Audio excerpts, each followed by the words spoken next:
Hi everyone, I'm Morgan. For those of you who don't know, today we're going to be talking briefly about Brene Brown's book, Dare to Lead. Um, as a super brief intro, Brene Brown is a PhD and an LMSW. She is a research professor at the University of Houston and has spent the last 20 years studying courage, vulnerability, shame, and empathy. She has 4 New York Times bestsellers, including Braving the Wilderness, Rising Strong, Daring Greatly, and The Gifts of Imperfection. If you're familiar with Brene Brown, you're likely familiar with her TED Talk on vulnerability, which is one I do recommend watching and can easily be found on YouTube. But back to Dare to Lead. In her Daring Leadership concept, she has 4 components, which are rumbling with vulnerability, leaning into our values, braving trust, and learning to rise. We'll start with rumbling with vulnerability, where Brown defines vulnerability as emotion that we experience during times of uncertainty, risk, and emotional exposure. Going on to note that vulnerability is not wrong.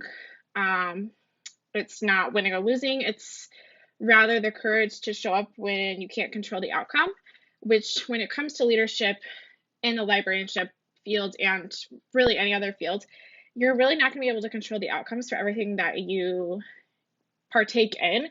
So having that skill can be vital.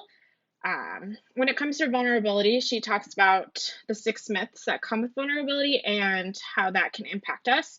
Those myths are: vulnerability is a weakness. I don't do vulnerability. I can go it alone. You can engineer the uncertainty out of vulnerability. Trust becomes before vulnerability, and vulnerability is disclosure. All of which, again, are myths and can be worked out should you take the time to do the work. Dewey, from an article that I read, talked about open leadership, and their concept of open leadership goes quite alongside of vulnerability and daring leadership. And it helps to emphasizes the point of vulnerability in leadership. And that vulnerability in leadership results in leaders asking if the environments they are cultivating is effective, open to feedback from everyone and not just those at the top. And the second part of daring leadership is living into our values, which is likely the most compatible with the library field, just because values are what brings the library to life. Values are your lifeline, and living into your values is a little bit easier said than done for most people. Brown says that living into our values means that we do more than profess our values. We practice them, we walk our talk, we are clear about what we believe and hold important, and we take care of our intentions, words, thoughts, and behaviors that align with those beliefs. Martin, in an article I read on leadership, also emphasized that library leaders need to be aware of what our values are and model behaviors appropriately that reflect the mission and the values of the library, because in modeling that behavior, we can hopefully have our employees also model that behavior. Both Martin and Brown emphasize the importance of language when it comes to values and how our values should be precise and clear. So they don't really feel like a choice. They're just simply the definition of how we lead our lives, both professionally and at work. The third part of daring leadership is braving trust, where Brown talks about the concept of trust and distrust, stating that trust is choosing to risk making something you value vulnerable to another person, and with trust comes it needing to be more than just words. There needs to be actions and behaviors specific to what you're saying. And to not underestimate the small acts that build trust between employees.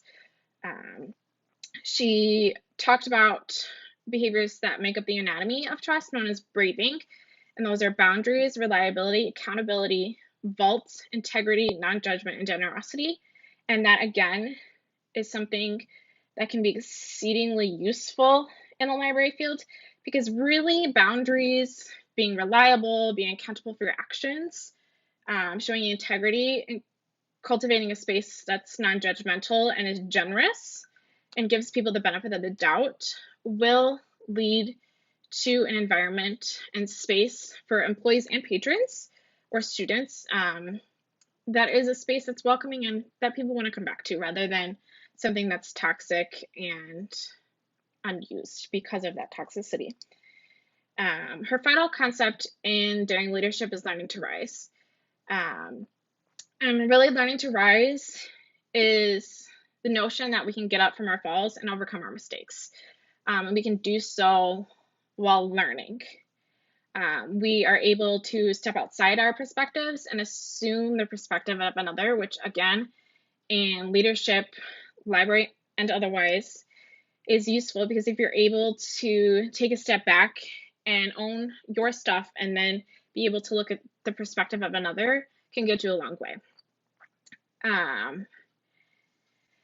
All in all, Daring Leadership, again, this was very brief, is an approach that can work in any environment. Libraries, corporate world, you name it. There is a place for everyone within Daring Leadership.